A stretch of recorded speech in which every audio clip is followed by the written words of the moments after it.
زندگی کے سفر میں ہمیں کہاں احتیاط کرنی ہے؟ کیوں فرمایا حضور نے رات کو چراغ کی بتی کو بجھا دیا کرو، چوہا بتی کو لے کے چھت پہ جاتا ہے اور آگ لگا دیتا۔ اچھا، حضور نے کیوں فرمایا جو شخص رات کو، مفہوم عرض کر رہا ہوں، کھانا کھائے اور وہ کھانے سے اوپر سے سالن یا کھانے پینے والی چیز ہاتھوں کو صاف کر کے نہ سوئے، اپنے نقصان کا خود ذمہ دار ہو، چوہے کاٹتے ہیں۔ اور آپ کو معلوم ہوگا کہ انسانی گوشت چوہے کی مرغوب غذا ہے، بچوں کو کاٹ جاتے ہیں۔ دو چیزیں چوہے کی محبوب چیز ہیں، ایک مال اور دولت، شرفیاں سونے چاندے کی، نوٹوں کو ساتھ کاغذ پڑے ہوں گے، چوہا کاغذ نہیں کاٹے گا، نوٹوں کو کاٹ کاٹ کے ٹکڑے کر دے گا۔ کامیابی کا معیار دو چیزیں ہیں۔ پیران پیر شیخ عبد القادر جیلانی رحمۃ اللہ علیہ کی اماں نے پہلے دن یہ سبق دیا تھا، ماں باپ کی پہچان چھوڑ جائیں گے، پھر ماں باپ شکوہ کریں گے، وہ کہتا ہے دعا ہی سے کام ہوتا ہے۔ والدین کو والدین نے کہا بڑے ہو کے کیا بنو گے، پھر والدین نے اپنے بچوں کو کہا بڑے ہو کے کیا بنو گے، پھر بچے جب والدین بنے انہوں نے اپنے بچوں کو کہا کہ بڑے ہو کے کیا بنو گے۔ کے امتحانات ہو رہے ہیں، قریب بھی ہیں، شروع بھی ہو گئے ہیں، مزید ہونے بھی ہیں، کسی کے ابھی ہونے ہیں، کسی کے دیر سے ہونے ہو رہے ہیں۔ کیسے کامیاب ہو؟ کامیابی کا معیار دو چیزیں ہیں، ایک محنت اور دوسری دعا۔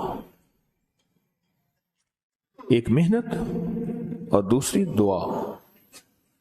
محنت پوری ہو اور محنت کے اوپر پوری محنت ہو، کوشش کے ساتھ پوری کوشش ہو، تو معیار ہیں کامیابی کا۔ ایک محنت ہے اور دوسری دعا ہے، اور دعا یہ وظیفہ، یہ تسبیح، یہ عمل، یہ دعا ہے۔ ایک اور چیز ہے، پہلے دن سے والدین کو والدین نے کہا بڑے ہو کے کیا بنو گے، پھر والدین نے اپنے بچوں کو کہا بڑے ہو کے کیا بنو گے، پھر بچے جب والدین بنے انہوں نے اپنے بچوں کو کہا کہ بڑے ہو کے کیا بنو گے۔ اور ایک دوڑ ہوتی ہے زندگی کی، پھر اس میں بہت کم ہوتے ہیں جو حلال حرام جائز ناجائز کی احتیاط کر پاتے ہیں۔ اس دن مجھے ایک صاحب ملے، آج سے کوئی غالباً 25-30 سال پہلے میں نے ان کے منہ سے ایک لفظ سنا تھا، حلال آئے یا حرام آئے، جائز آئے یا ناجائز آئے، میں نے مالدار ہونا ہے۔ میں ان کے قریب بیٹھا تھوڑی دیر کے لیے، نماز عصر کا وقت ہوا، میں اٹھ گیا، لیکن ان کے قریب بیٹھ کے مجھے احساس ہوا کہ وہ ابھی تک مالدار نہیں ہوا۔ اس نے ہر زندگی کے جائز ناجائز کی کوشش کر کے دیکھ لی ہے، اور وہ ابھی تک بھی اسی جذبے میں جی رہا ہے کہ جائز ہو یا ناجائز ہو میں نے مالدار ہونا ہے، اسی جذبے میں جی رہا ہے۔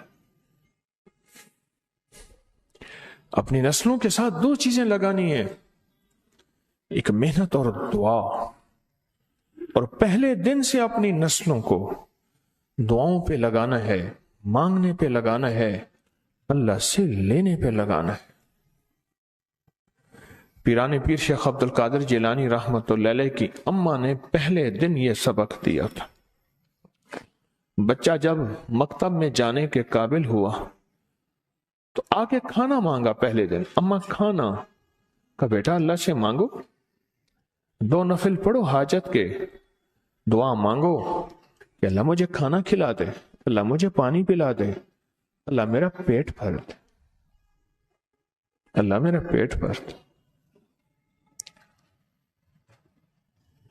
اور یہ صحابہ کا سبق ہے، یہ اہل البیت کا سبق ہے، بڑی بڑی ہستیاں اہل البیت کی، ان کی زندگی میں یہ سبق ہے کہ آل رسول نے اپنی نسلوں کو اللہ کے خزانوں سے پلنے کا سبق دیا۔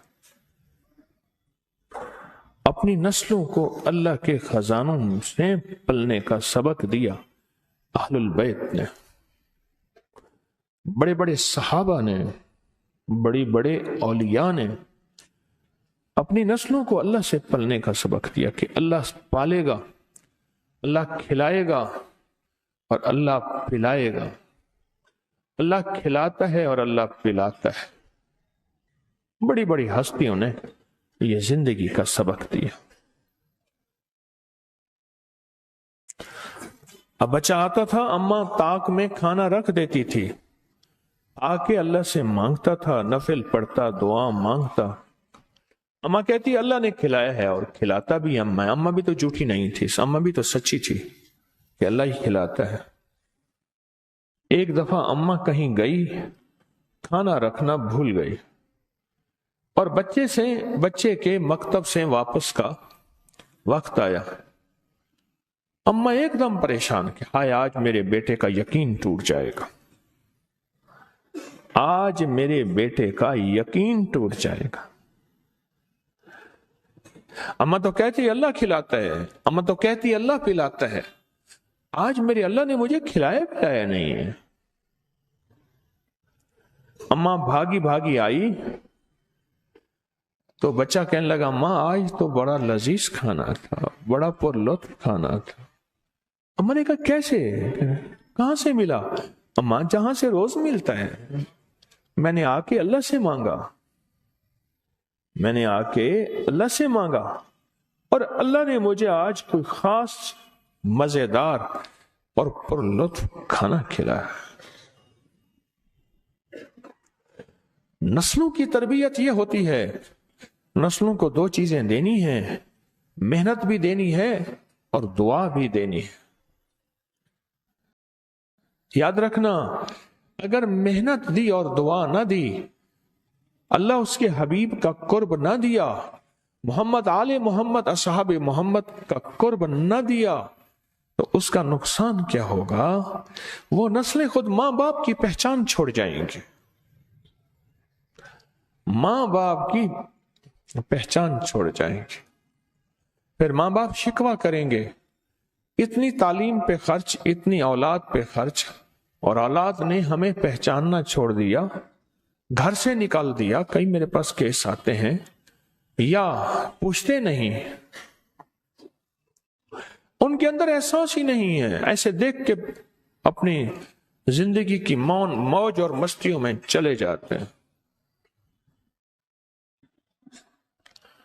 اگر دعا کی محنت کا یقین ہوگا کہ دعا سے بھی کام بنتا ہے، اور جو جیل میں چلا جاتا ہے، اب ایک لفظ کہنے لگا ہوں، ذرا غور سے سنیے گا، جو جیل میں چلا جاتا ہے اور ساری سفارشیں اور سارے وکیل اور سارا نظام بے بس ہو جاتا ہے، تو پھر وہ کہتا ہے دعا سے بھی کام بنے گا۔ وہ یہ لفظ نہیں کہتا، وہ کہتا ہے دعا سے ہی کام بنے گا اور دعا ہی سے کام بنے گا۔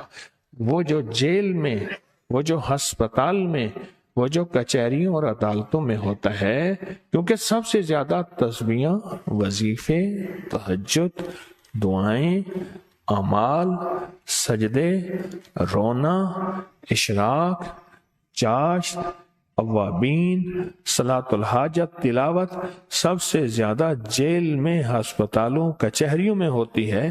وہ کہتا ہے دعا ہی سے کام ہوتا ہے، دعا ہی سے کام۔ اس ویڈیو کو لائک اور شیئر کریں، اب کریں یوٹیوب چینل کو سبسکرائب کریں اور روزانہ زیادہ سے زیادہ سبسکرائب کروائیں۔ آپ دوسروں کے لیے صدقہ جاریہ بنیں گے، اللہ پہلے آپ کے دکھ ڈالے گا۔